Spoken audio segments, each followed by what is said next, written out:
সবাই যখন ফুটবল বিশ্বকাপে আর্জেন্টিনার মেসির খেলা দেখতে ব্যস্ত, ঠিক তখনই আমার চট্টগ্রাম বন্যার পানির নিচে ডুবে গিয়েছে। পানিবন্দী হয়ে আছে প্রায় 6 লক্ষের উপরে মানুষ। সেখানে শিশুরা মারা যাচ্ছে। অথচ আমি দেখেছি ফেনী, সিলেট, সুনামগঞ্জ বন্যার সময় মানুষের বিপদের দিনে এই চট্টগ্রামের মানুষেরা তখন নৌকা, ট্রলার, ট্রাক ভর্তি করে খাবার পাঠিয়েছে, তাদের পাশে দাঁড়িয়েছে। অথচ আজকে এই 64 জেলার মানুষ কেমন যেন আমার চট্টগ্রামকে ভুলে গেছে, বাঁশখালীকে ভুলে গেছে, সাতকানিয়াকে ভুলে গেছে।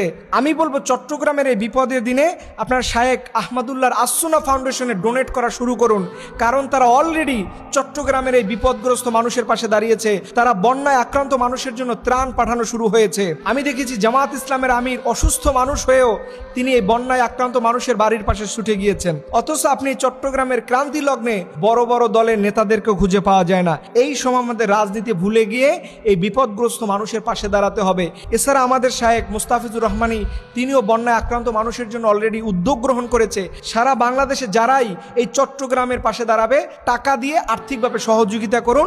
এই টাকা দিয়ে যেন আমাদের চট্টগ্রামের মানুষের বিপদ কেটে যায়। আপনি বুঝতে পারছেন, ছোট মানুষ এই বন্যার পানিতে সে মারা যাচ্ছে। এটা আমাদের জন্য অত্যন্ত কষ্টের। আমি বলবো আজকে চট্টগ্রামের বিপদ, আগামীকালকে আবার বরিশালের, আগামীকালকে পঞ্চগড়ের, আগামীকালকে আবার সিলেটে হবে।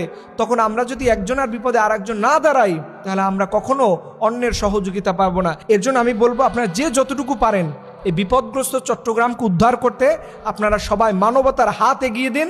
আল্লাহ রব্বুল আলমিনের কাছে দোয়া করি, রব্বুল আলমিন আপনি আমার চট্টগ্রামকে যাবতীয় বন্যার হাত থেকে হেফাজত করে এই মানুষদেরকে আল্লাহ আপনি নিরাপদ আশ্রয়ের ব্যবস্থা করে দেন। সবাই বলুন আমিন।